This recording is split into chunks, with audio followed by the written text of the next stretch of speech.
just may as well keep it going.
Sorry about that transition, I just couldn't resist.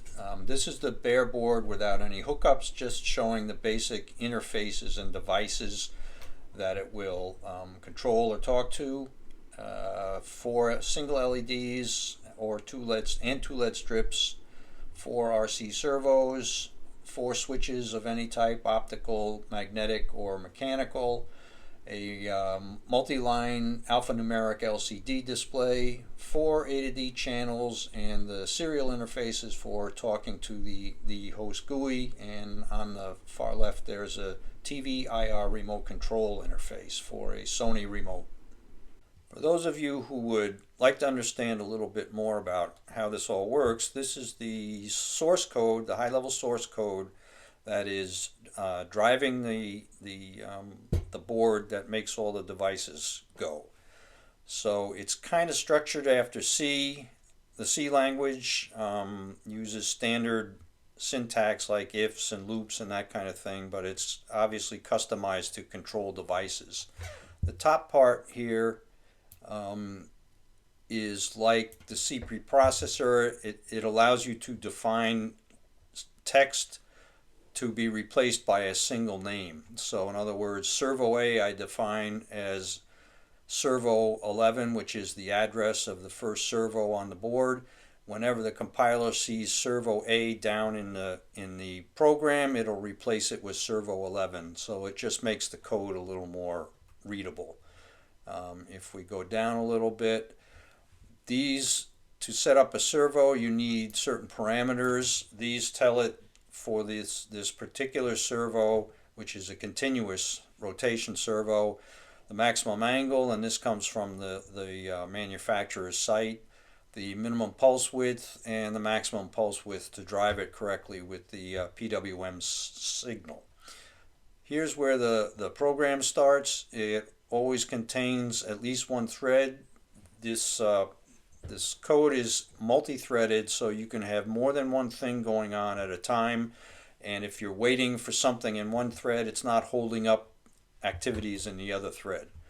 So what it's doing, it sets up some variables, and then a delay just causes it to pause for 3 seconds, and now it comes down to see if the limit switch is off, and this is how we do homing. And if it is off, then it's going to move the servo counterclockwise and wait for the limit switch, which you saw previously, which is a magnetic switch. Wait for that to turn on because the servo has rotated that sensor, the magnet, down enough to interact with the sensor. Once that happens, it delays for a little while to let the servo stop moving, and then it starts going up. So it'll move up past the switch, go for about a second, and then wait for another sensor which says that the total rotation of the lantern is complete, delays for 200 milliseconds, and then we'll wait for to synchronize with the pane being in front, right lined up. It will wait for that sensor to come on, delay for 200 milliseconds, and then turn the servo off. So at this point, the same pane should be facing forward all the time. Then it goes into its endless loop where it's going clockwise in one direction for 5 panes, and then counterclockwise in the other to put the main pane in front. And you can kind of see here's the overall loop, and then it is an inner loop for going clockwise where it will wait for a certain amount of time because one of the potentiometers lets you control how much time between rotations. It'll wait. When it's okay to go, it will start the servo to going clockwise, wait a second, and then wait for that moved one pane switch to be on, wait for another 200 milliseconds, and then turn the servo off. So at this point, it has rotated to the next pane. It'll bump the number of panes count and exit this loop when it's done all 5 of them. And it's very similar for the next one, which is going back counterclockwise, and very similar, and exits again if the panes is 5, and this will put it at the reference pane in front. It then goes back up to the top of the loop and does it forever. Few more things here which I won't really go into very much. You kind of get the idea. These are separate threads, and this user settings is the one that reads the various potentiometers through the A to D, and you can set a scale factor for the A to D. Normally they read from 0 to 3.3 volts. If you set a scale factor, then they will multiply the voltage read in by this number, and so what you get when you actually read the A to D converter is the scaled value. So I've converted it from 0 to 100%, which just makes it easier to interpret the numbers, and based on which number range it's in, I will set a number of seconds for the delay between moving the panes. There's a pattern potentiometer which is used to set light patterns. I really haven't done too much with that yet. So you can change the color of the light, whether it's how long it's on, or numerous things like that. And then there's a brightness pot for the brightness of the LED strips, and it just reads that right away and sets a global variable. So whenever the LED strips are updated, it will use that to set the brightness. The only other thing I can briefly mention is how you program the LED strips, and this is just a simple example. So you give it the LED ID number and tell it how many total pixels are in the LED strip, and then you can have a number of these commands in here, and you basically say pixels 1 to 80 here, set them to white at 100% brightness. So you can have any range of pixels, any color you want, and any brightness level. There are also features in there to shift pixels and do a few other things. It's not too complicated right now. So that's about it. If anybody is interested in knowing more about this whole little system that I have, let me know. And tell anybody who's a maker or a nerd that you've seen this thing that might be kind of cool, and let them know. And thanks for watching.